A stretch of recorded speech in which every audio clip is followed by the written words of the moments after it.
ஒரு ஊரில் ஒரு ராஜா இருந்தார். அவர் ஒரு பூனை வளர்த்தார். ரொம்ப செல்லமாக அவர் அந்த பூனையை வளர்த்தார். அவர் என்ன பண்ணுவார் தெரியுமா?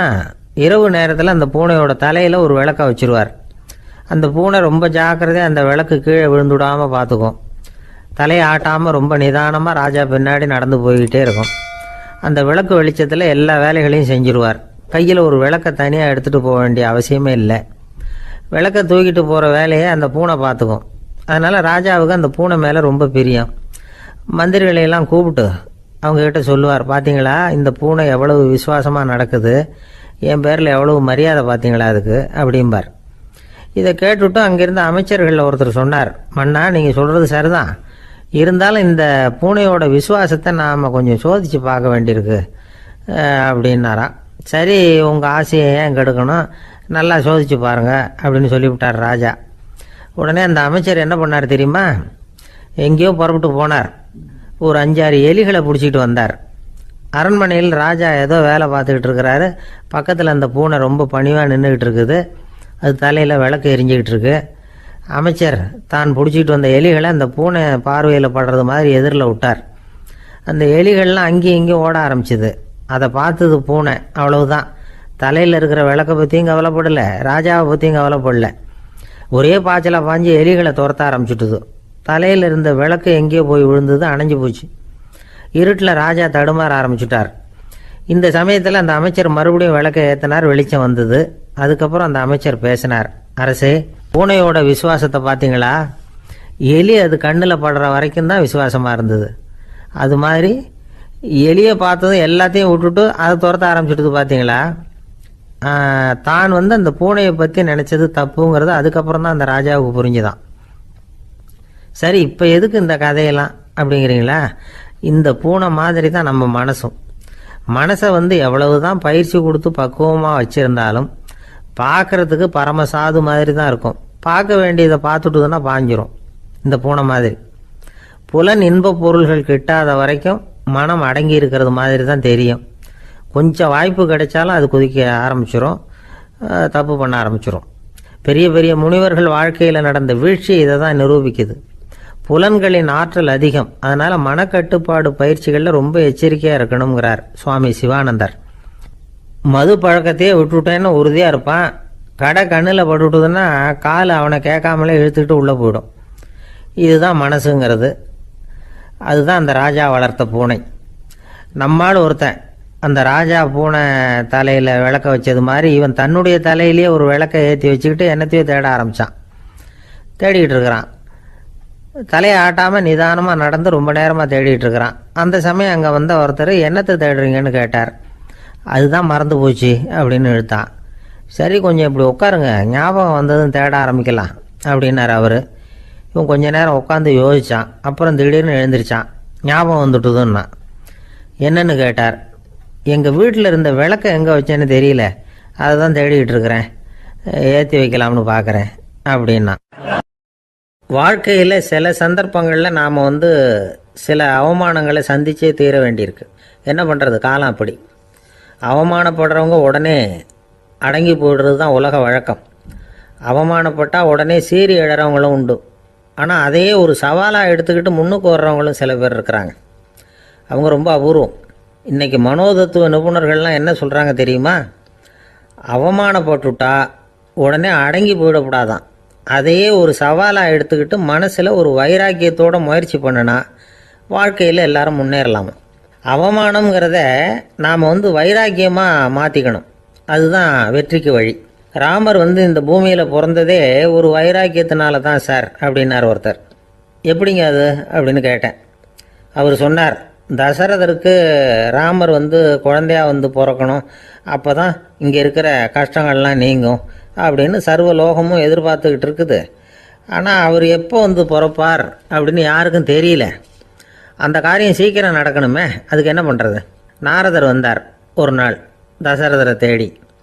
தசரதா, உனக்கு ஒரு செய்தி தெரியுமான்னு ஆரம்பித்தார். அவர் எப்பவும் இப்படித்தானே ஆரம்பிக்கிறது வழக்கம். என்ன விஷயம்னு கேட்டார் தசரதர். தசரதா, நீ அடிக்கடி உன்னோட தேரில் ஏறிக்கிட்டு தேவலோகத்துக்கு போகிற, அங்கே போகிற வர்ற எல்லாம் பண்ணிகிட்ருக்க, எல்லாம் சரி. தேவலோகத்துலேயும் உன்னை நல்லபடியாக தான் வரவேற்கிறாங்க. தேவேந்திரன் உன்னை பிரியமாக அழைச்சிட்டு போய் தன்னுடைய அரியாசனத்திலேயே தனக்கு பக்கத்திலேயே உட்கார வைக்கிறான். நீயும் சந்தோஷமாக உட்காந்து பேசிவிட்டு வந்துடுற. ஆனால் நீ இங்கே வந்ததுக்கு அப்புறம் அங்கே என்ன நடக்குது தெரியுமா உனக்கு அப்படின்னாரான் நாரதர். என்ன நடக்குது எனக்கு ஒன்றும் தெரியலையே அப்படின்னாரான் தசரதர். நாரதர்கிட்ட வந்து கிட்டத்தில் வந்து கேட்டிருக்கார், கொஞ்சம் சொல்லுங்கள் என்னது அப்படின்னு. அவர் நெருங்கி வந்தாராம் நாரதரும். மெதுவாக அவர் காதோட காதாக சொன்னாராம். அதாவது நம்ம பாஷையில் சொல்லப்போனால் பற்ற வைக்கிறார். நீ அங்கே தேவேந்திரங்கிட்ட உட்காந்து பேசிவிட்டு வந்த பிறகு நீ அங்கே உட்காந்துருந்த அரியாசனத்தை தண்ணி ஊற்றி கழுவி சுத்தப்படுத்துகிறாங்க. நீ என்ன அந்த அளவுக்கு சுத்தம் இல்லாத ஆளா, தினம் குளிக்காமையாக இருக்கிற அப்படின்னாராம். தசரதருக்கு இது ரொம்ப அவமானமாக போயிட்டுது. அப்படியே செய்கிறாங்க அப்படின்னாராம். ஆமாம், நீ வேணும்னா நான் சொல்கிறது உண்மையா இல்லையா அப்படின்னு சோதனை பண்ணி பார்த்துக்கோ அப்படின்னாரான் நாரதர். உடனே தசரதர் இதுக்காகவே புறப்பட்டு தேவலோகம் போனார். அங்கே வழக்கம் போலவே இவரை கூப்பிட்டு உட்கார வச்சு பேசிக்கிட்டு இருந்தான் தேவேந்திரன். கொஞ்ச நேரம் பேசிக்கிட்டு இருந்துட்டு சரி நான் கிளம்புறேன்னு புறப்பட்டார். சரி அவனும் வாசல் வரைக்கும் வந்து வழி அனுப்பி வச்சுட்டு உள்ளே போயிட்டான். தசரதர் வெளியில் கொஞ்ச நேரம் மறைஞ்சி இருந்துட்டு மெதுவாக உள்ளே எட்டி பார்த்தார் என்ன நடக்குதுன்னு. நாரதர் சொன்னது உண்மைதான். தசரதர் உட்காந்துருந்த ஆசனத்தை அங்கே 2 தேவர்கள் கழுவி சுத்தப்படுத்திக்கிட்டு இருக்கிறாங்க. தசரதரால் இதை தாங்கிக்க முடியல. அவருக்கு ரொம்ப அவமானமாக போச்சு. நேராக கிடுகிடுன்னு தேவேந்திரங்கிட்டே போனார். நான் உட்காந்துருந்த இருக்கையே சுத்தம் பண்ணுறியே, நான் என்ன அந்த அளவுக்கு பாவியா அப்படின்னு கேட்டார். ரொம்ப கோபமாக கேட்டார். தசரதரே, மனுஷனுக்கு 3 கடன்கள் உண்டு.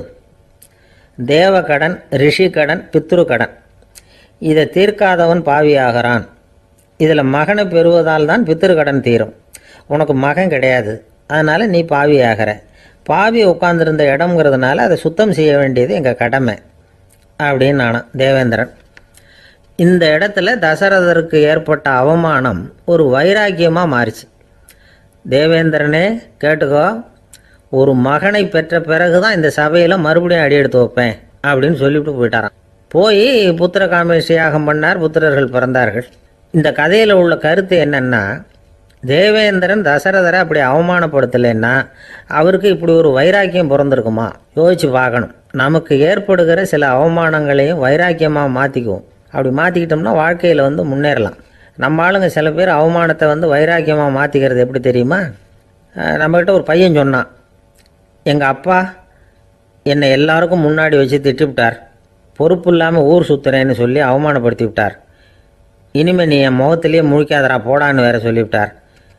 எனக்கு ரோஷம் வந்துட்டுது. அந்த அவமானத்தை வைராக்கியமாக மாற்றிக்கிட்டேன். அன்னையிலேருந்து அவர் முகத்திலேயே முழிக்கிறது இல்லை அப்படின்னா. அப்படியான்னு கேட்டோம். ஆமாங்க, அவர் வீட்டில் இல்லாத நேரமாக பார்த்து உள்ள சமையல் கட்டுக்கு போய் சாப்பிட்டுட்டு நைஸாக வெளியில் வந்துடுவேன் அப்படிங்கிறான் அவன். ஒரு கடைக்கு போனேன், 5 ரூபா பணத்தை எடுத்து கொடுத்தேன். ஒரு தினசரி பத்திரிக்கையை கேட்டேன். அவர் உடனே அங்கே அடுக்கி வச்சுருந்த பத்திரிகையில் ஒன்று எடுத்து என் கையில் கொடுத்தார். வாங்கிக்கிட்டேன். மீதி பணத்தை எடுத்தார். அதையும் என் கையில் கொடுக்கணும்ல, கொடுக்கல. எதிரில் இருந்த பலகையில் வச்சு எடுத்துக்க சொன்னார். எப்பவும் அவர் அப்படி தான் பண்ணுவார். நானும் எடுத்துக்கிட்டு வந்துடுவேன். இவர் ஏன் இப்படி பண்ணுறாருங்கிறது எனக்கு ரொம்ப நாளாக ஒரு சந்தேகம். ஒரு நாள் அவர்கிட்டயே இதை கேட்டுவிட்டேன். ஏங்க, நீங்கள் உங்கள் கடைக்கு வந்து பொருள்கள் வாங்குறவங்களுக்கு நீங்கள் பாக்கி சில்லறையை கொடுக்குறப்போ பலகையில் வச்சு விட்றீங்க, கையில் கொடுக்க மாட்டேங்கிறீங்களே, ஏன் அப்படின்னு கேட்டேன். காசை கையில் கொடுத்தா நம்மக்கிட்ட இருக்கிற லட்சுமி போயிடுவா சார் அப்படின்னார். அதாவது பணம் செலவாயிடும் அப்படின்னு அர்த்தமா.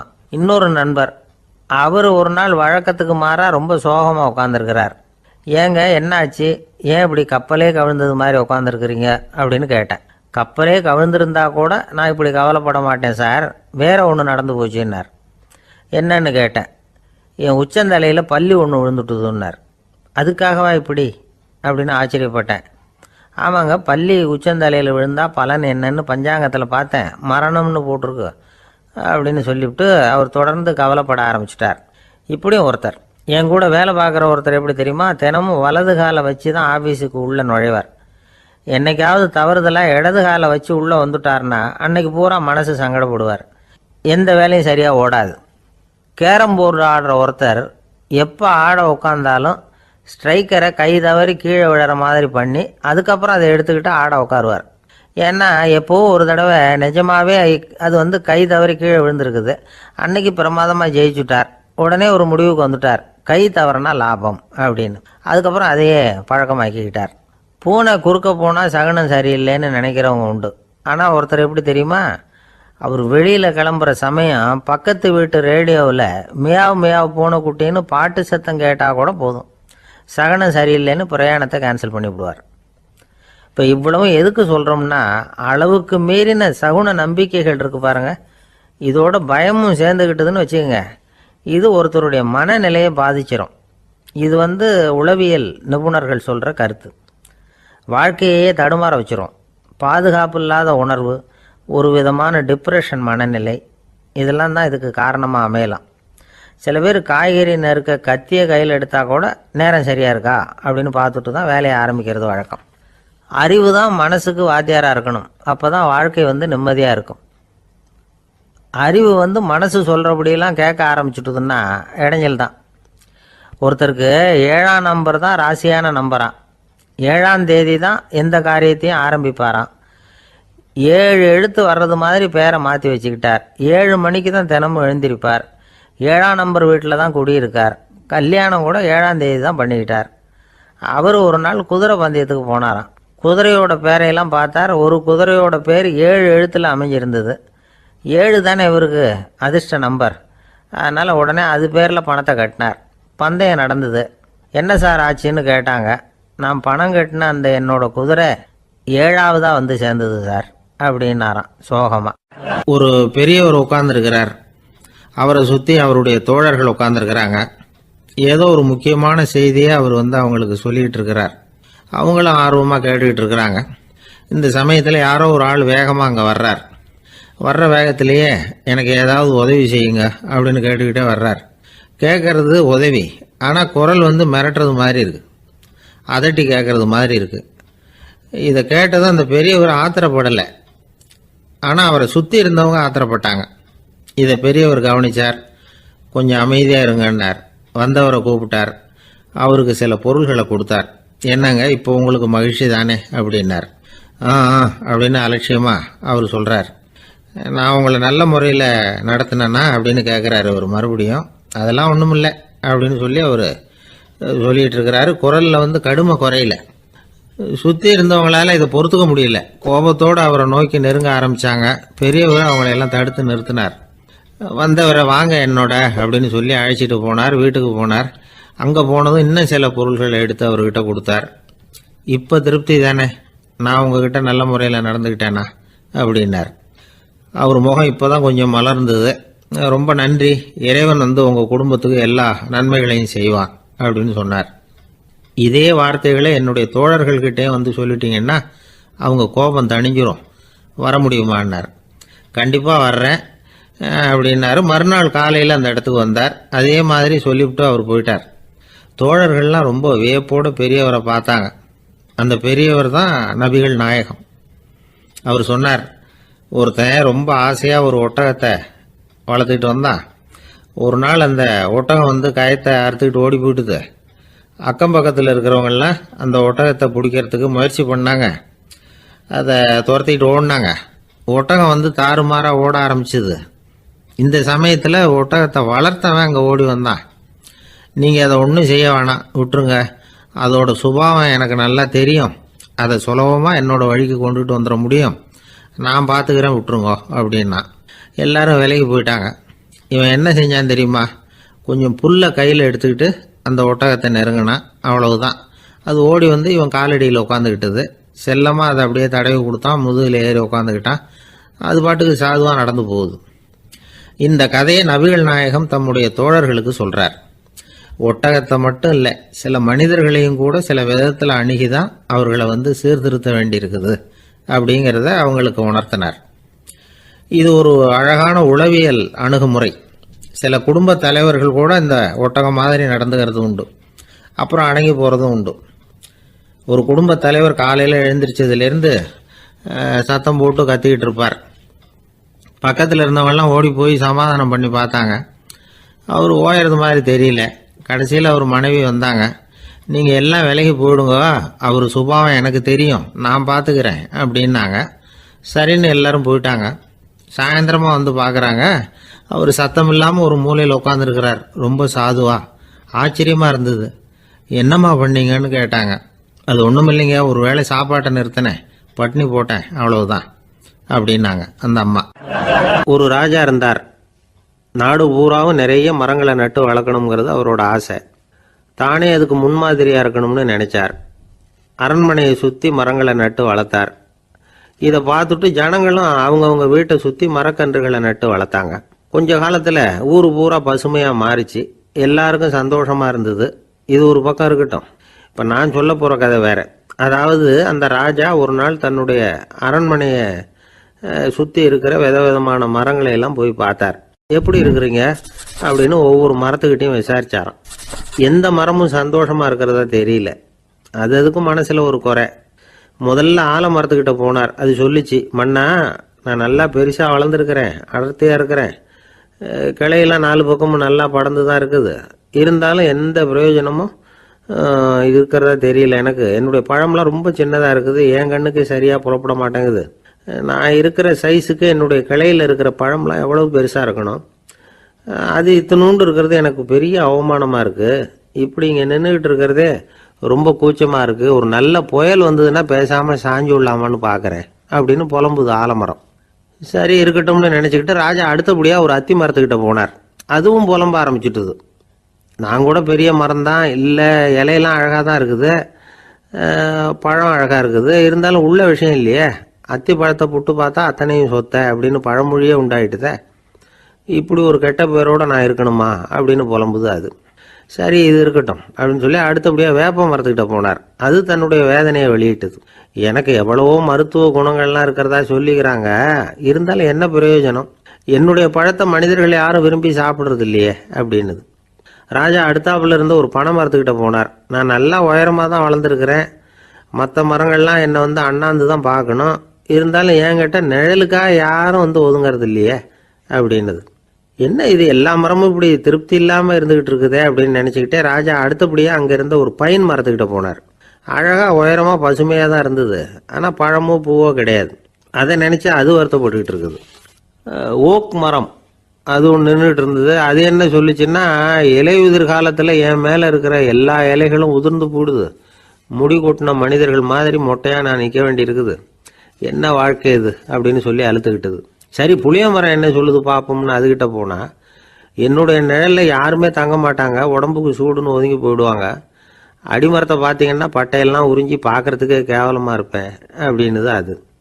முருங்கை மரம் என்ன சொல்லிச்சு தெரியுமா, என்னுடைய இலை காயெல்லாம் சாப்பிட்றவங்களுக்கு சத்து கொடுக்கறது வாசம்தான், ஆனால் என் உடம்புல சத்தே கிடையாது, கொஞ்சம் வேகமாக காற்று அடிச்சதுன்னா முறிஞ்சி விழுந்துடுறேன், என்ன வாழ்க்கை இது அப்படின்னு சொல்லி அது வருத்தப்பட்டது. ராஜா யோசனை பண்ணார், என்ன இது மரங்கள் பூமியின் வரங்கள்னு சொல்கிறோம், மழை பெய்யறதுக்கு அதுதான் காரணம், பூமி செழிப்பாக இருக்கிறதுக்கும் அதுதான் காரணம், வீடு கட்டுறதுக்கு மரம், நாற்காலி செய்ய உபயோகப்படுத்துறதுக்கும் அதுதான் உபயோகப்படுது, மனுஷனுக்கு வேண்டிய ஆகாரங்களையும் கொடுக்குது, இப்படிலாம் இருந்தும் எல்லா மரமும் நிம்மதி இல்லாமல் இருந்துக்கிட்டு இருக்குதே அப்படின்னு நினைச்சார். அப்போது அங்கே இருந்த ஒரு மகிழ மரம் அவர் கண்ணில் பட்டுது. அந்த மரம் மட்டும் கொஞ்சம் நிம்மதியாக மகிழ்ச்சியாக இருக்கிறது மாதிரி தெரிஞ்சுது. உடனே ராஜா அதுகிட்ட போனார். உனக்கு மனசில் எதுவும் குறை இல்லையான்னு கேட்டார். இல்லை நான் சந்தோஷமாக தான் இருக்கேன்னு அந்த மகிழ மரம். அப்படியான்னு ஆச்சரியமாக கேட்டார் ராஜா. ஆமாம் மன்னா, இந்த இடத்துல நீங்கள் ஒரு முருங்கை மரத்தையோ வேப்ப மரத்தையோ கூட நட்டிருக்கலாம், ஆனால் இந்த இடத்துல நடுறதுக்கு என்ன தேர்ந்தெடுத்துருக்கிறீங்க, அதுவே எனக்கு பெருமை, அதுவே எனக்கு திருப்தி அப்படின்னு தான் மகிழ மரம். மகிழ மரம் சாதாரணமாக தான் இருக்கும், இளம் மஞ்சள் நிறத்தில் பூக்கள், அது காய்ந்தும் மனம் வீசும்.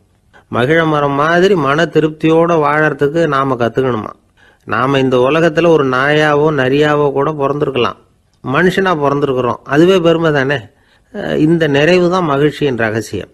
ஒரு பையன் அப்பா கிட்ட போய், அப்பா நீங்கள் இந்த உலகத்தில் ஒரு மனுஷனாக பிறந்தது என்னோட அதிர்ஷ்டம் நானா.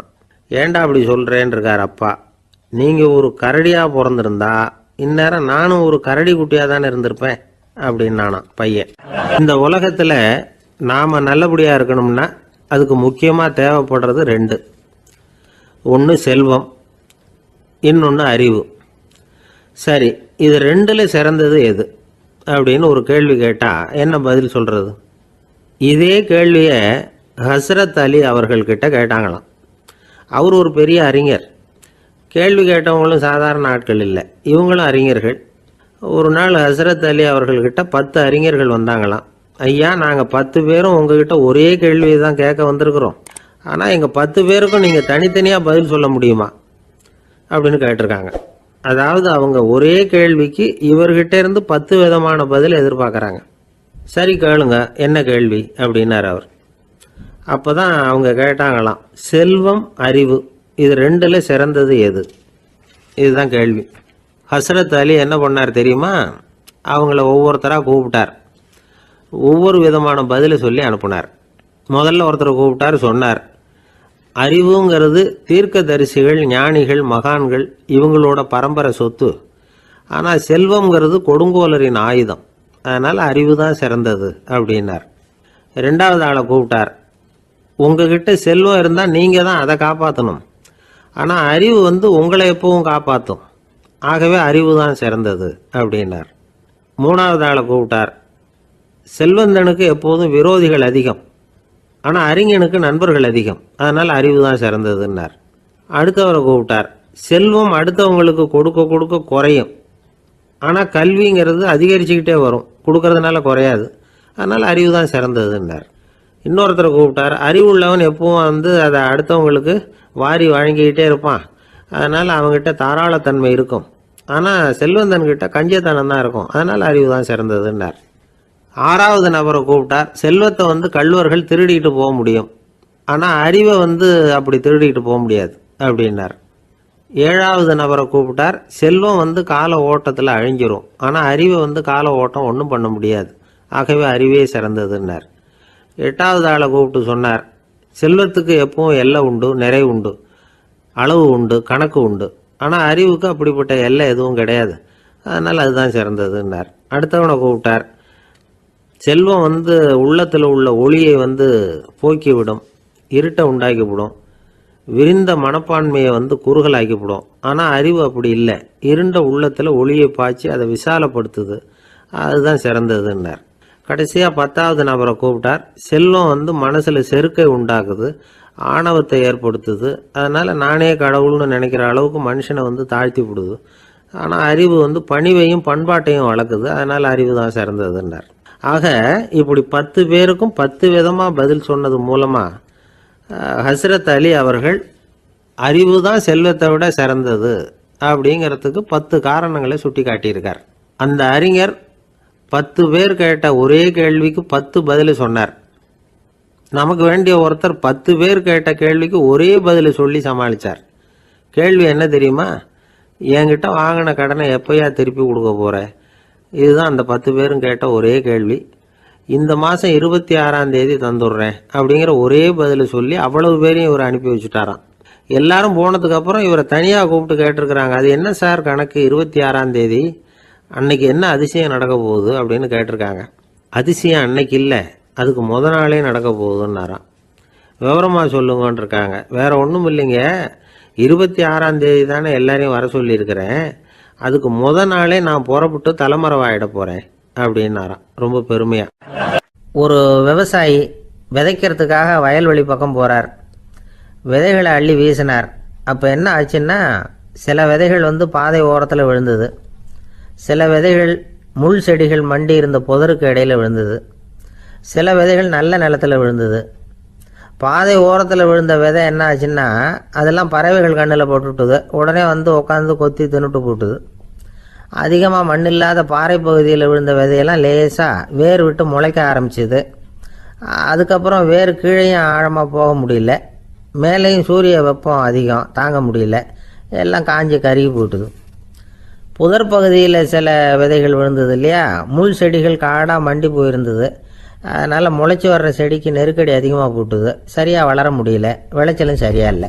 நல்ல நிலத்தில் விழுந்த விதைகள் மட்டும் நல்லா முளைச்சிது, நல்லா வளர்ந்தது, விளைச்சலும் பிரமாதமாக இருந்தது. இந்த கதையை சொல்லிவிட்டு கேட்க செவியுள்ளோர் கேட்கட்டும் அப்படிங்கிறார் இயேசு பெருமான். ஆமாம், இயேசு கடலில் நின்ற படகு ஒன்றில் உட்காந்துருக்கிறார். கடற்கரையில் ஏராளமான மக்கள் உட்காந்துருக்கிறாங்க. அந்த சமயத்தில் தான் இயேசு ஓமைகள் மூலமாக மக்களுக்கு பல உண்மைகளை சொல்லிகிட்டு இருக்கிறார். மக்கள் அந்த கதையை கேட்டுட்டு ஒன்றும் புரியாமல் முழிக்கிறாங்க. அதை கவனித்த இயேசு அந்த ஓமையை விளக்க ஆரம்பித்தார்.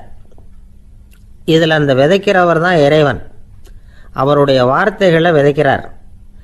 அந்த வார்த்தைகளை கேட்கிற மக்கள் அந்த விழுந்த விதைகள் மாதிரி 4 வகையானவர்கள். சில பேர் பாதை ஓரத்தில் விழுந்த விதைகள் மாதிரி.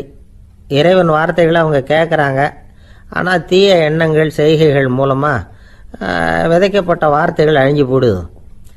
இறைவன் வார்த்தைகளை கேட்ட உடனே மகிழ்ந்து போய் உடனே சில பேர் அதை ஏற்றுக்கிறாங்க. இவங்கெல்லாம் அந்த பாறை பகுதியில் விழுந்த விதைகள் மாதிரி.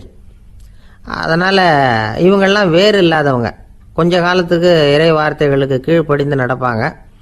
அதனால் ஏதாவது இடைஞ்சல் ஏற்பட்டால் உடனே தடுமாறுவாங்க. தங்கள்கிட்ட இருக்கிற நல்ல பண்புகளை விட்டுட்டு பாவ வழிகளுக்கு போயிடுவாங்க. முள் செடிகளுக்கு இடையில் விழுந்த விதைகள் மாதிரி உள்ளவங்க யாருன்னா, இவங்களுக்கு உலக கவலை உண்டு, செல்வத்தின் மீது மயக்கம் உடையவர்கள். உலக ஆசைகள் இவங்களுக்குள்ளே பூந்துடுறதுனால அங்கே இருக்கிற நல்ல பண்புகள் மறைஞ்சு போயிடுது. அதனால் அவங்களும் உபயோகம் இல்லாதவங்களாக ஆயிடுறாங்க. நல்ல மனிதர்கள் நல்ல நிலத்தில் விழுந்த விதைகளுக்கு ஒப்பானவர்கள். இவங்க இறை வார்த்தையை கேட்குறாங்க, அதை ஏற்றுக்கிறாங்க, அவங்களும் நல்லபடியாக வாழுறாங்க, அடுத்தவங்களுக்கும் உபயோகமாக இருப்பாங்க. இதுதான் இயேசு சொன்ன விளக்கம். நல்ல வார்த்தைகளை கேளுங்கள், நல்ல வார்த்தைகளை ஏற்றுக்கொள்ளுங்கள், அடுத்தவங்களுக்கு உபயோகமாக இருங்க. இதுதான் பெரியவங்கள்லாம் நமக்கு சொல்லுகிற உபதேசம். ஒரு அப்பா தன்னுடைய மகனுக்கு உபதேசம் பண்ணார். இதை பாருப்பா, நல்ல வார்த்தைகளை கேட்கணும், எப்போதுமே மகன் அப்பா பேச்சை கேட்கறது நல்லது அப்படின்னாராம். நீ ஏதாவது ஒரு தப்பு பண்ணால் என் தலையில் ஒரு முடி நரைச்சி வெள்ளையாக போடும்பா, நீ செய்கிற ஒவ்வொரு தப்புக்கும் என் தலையில் ஒவ்வொரு முடி வெள்ளையாயிடும் அப்படின்னாராம். பையன் யோசித்தான், அப்பா இப்போ தான் எனக்கு புரியுது, தாத்தாவோட தலைமுடி பூராவும் வெள்ளையாக இருக்கிறதுக்கு என்ன காரணம்ங்கிறது எனக்கு இப்போ தான் புரியுது அப்படின்னானா. ஜவஹர்லால் நேரு பிரதமராக இருந்த சமயம் அவர் ஒரு தடவை சென்னைக்கு வந்திருக்கிறார். இங்கே சில முக்கிய நிகழ்ச்சிகளில் கலந்துக்கிறதுக்காக வந்திருந்தார். ஆளுநர் மாளிகையில் ஒரு நாள் ராத்திரி தங்கி மறுநாள் புதுடெல்லி புறப்படுறதாக ஏற்பாடு. நிகழ்ச்சியிலெல்லாம் முடிச்சுக்கிட்டு ஆளுநர் மாளிகையில் தங்கியிருக்கிறார். அன்றைக்கு இரவு படிக்கிறதுக்கு ஒரு முக்கியமான புத்தகம் அவருக்கு தேவைப்பட்டது. அந்த சமயத்தில் உலக அளவில் ஒரு முக்கியமான பொருளாதாரம் சம்பந்தமான ஒரு புத்தகம் வெளியாகி இருக்கிற விஷயம் அவருக்கு தெரியும். அந்த புத்தகம் மெட்ராஸுக்கு வந்திருக்குமா, அது இங்கே கிடைக்குமா அப்படின்னு விசாரிச்சிருக்கிறார் நேருஜி. அவர் இப்படி கேட்ட உடனே அங்கே இருந்தவங்கெல்லாம் ரொம்ப பரபரப்பாக செயல்பட ஆரம்பிச்சுட்டாங்க. முக்கியமான இடங்கள்ல எல்லாம் விசாரிச்சிருக்கிறாங்க, அந்த புத்தகம் உங்ககிட்ட இருக்கான்னு. சென்னையில் உள்ள கன்னிமாரா நூல் நிலையத்துக்கு எப்படியும் அந்த புத்தகம் வந்திருக்கணும் அப்படின்னு ஒரு நம்பிக்கை. அங்கே விசாரித்தாங்க. அந்த புத்தகம் 2 நாளைக்கு முன்னாடி தான் அங்கே வந்திருக்குது அப்படிங்கிற விஷயம் தெரிஞ்சுது. உடனே எல்லாரும் அங்கே ஓடினாங்க. அவங்களுக்கு இன்னொரு சந்தேகம், புத்தகம் வந்திருக்கு சரி, அது இந்த சமயத்தில் வேறு யாரும் படிக்கிறதுக்கு எடுத்துகிட்டு போயிருக்கக்கூடாதே அப்படிங்கிற சந்தேகம் இருந்தாலும் மனசுக்குள்ளே ஒரு தைரியம். இப்படி ஒரு புத்தகம் வெளிவந்திருக்கிற விஷயமே நேருஜி சொல்லி தான் நமக்கே தெரியும். அதுவும் இல்லாமல் உலக பொருளாதாரம் சம்பந்தமான ஏதோ ஒரு புத்தகம் அது.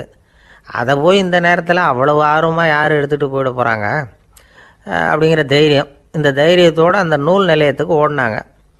புத்தகத்தை தேடினா அது கிடைக்கல, யாரோ எடுத்துகிட்டு போயிருக்கிறாங்க. நேருவுக்கு மட்டுமே தெரிஞ்சிருந்த அந்த புத்தகம் பற்றின விஷயம் சென்னையில் வேற ஒருத்தருக்கும் தெரிஞ்சிருக்குது. உடனே எல்லாரும் பரபரப்பாக அதுக்குன்னு இருக்கிற ரிஜிஸ்டர் இருக்குல்ல, பதிவேடு, அதை புரட்டி பார்க்குறாங்க யார் எடுத்துகிட்டு போகிறாங்கன்னு தெரிஞ்சுக்கிறதுக்காக. எடுத்துகிட்டு போனவங்க அதில் கையெழுத்து போட்டிருப்பாங்கல்ல, அதை பார்த்து யாருன்னு தெரிஞ்சுக்கலாம் அப்படிங்கிறதுக்காக தான் அதை புரட்டுறாங்க. அதோ அந்த புத்தகத்தோட பேர் பக்கத்தில் அதை எடுத்துக்கிட்டு போனவங்க கையெழுத்து உத்து பார்க்குறாங்க எல்லாரும். அதில் போட்டிருக்குது பேர் CN அண்ணாதுரை அப்படின்னு எழுதியிருந்தது. அவர் தான் பேரறிஞர் அண்ணா. நேரு படிக்க விரும்பின ஒரு புத்தகத்தை அதே நேரம் படிக்க விரும்பின இன்னொரு தலைவர் இவர். படிக்கிறதுல அவருக்கு இருந்த ஆர்வத்தை நாம் தெரிஞ்சுக்கணும்னா அதுக்கு எவ்வளவோ சம்பவங்கள் இருக்குது. கடைசி காலத்தில் அவர் அடையாறு மருத்துவமனையில் படுத்திருக்கிறார். அவருக்கு ஒரு முக்கியமான அறுவை சிகிச்சை செய்ய வேண்டியிருக்குது அவசரமாக. அமெரிக்காவிலேருந்து டாக்டர் மில்லர் வந்திருக்கிறார். அவர்கிட்ட கேட்குறார், டாக்டர் நாளைக்கே அறுவை சிகிச்சை செய்ய போகிறீங்களா அப்படின்னு. ஆமாங்கிறார் டாக்டர் மில்லர். நாளைக்கு மறுநாள் செஞ்சுக்கிறேனே அப்படின்னாரான் அண்ணா. ஏன் ஏதாவது நாள் பார்க்குறீங்களான்னு கேட்டிருக்கார். இல்லை, ஒரு புத்தகத்தை படிச்சுக்கிட்டு இருக்கிறேன், அதை நாளைக்குள்ளே முடிச்சிருவேன், அதுக்கப்புறம் நான் இறந்தாலும் கவலை இல்லை அப்படின்னாரான் இவர். அவர் தான் அறிஞர் அண்ணா. சங்ககால நூல்கள்லேருந்து சமீபத்தில் வந்த நூல்கள் வரைக்கும் எல்லாம் அவர் படிச்சிருக்கிறார். ஒரு திருமண விழாவில் அவர் பேசும்பொழுது சொன்ன விஷயம் இது. சங்க காலத்தில் காதலியை மணக்க விரும்புகிறவனுக்கு அவனுடைய தந்தை வீர சோதனைகள்லாம் வைப்பார். போய் புலிப்பல் கொண்டுக்கிட்டு வா, அப்போ தான் என் பொண்ணை கொடுப்பேன் அப்படின்னு சொல்லுவார். காதலன் உடனே காட்டுக்கு போவான், ஒரு புலியை கொன்று அதனுடைய பல்லை கொண்டுக்கிட்டு வருவான். அதை வீர பதக்கத்தில் பதிச்சு அவனுக்கு மாமனார் சூட்டுவார் கல்யாண சமயத்தில். இப்போலாம் காதலன் கிட்ட அப்படி சொல்ல முடியாது. இப்போலாம் காதலன் கிட்ட காட்டுக்கு போய் புலிப்பல் கொண்டுக்கிட்டு வான்னு யாராவது சொன்னால் புலி தான் மாப்பிள்ளையாக வந்து சேரும் அப்படின்னார்.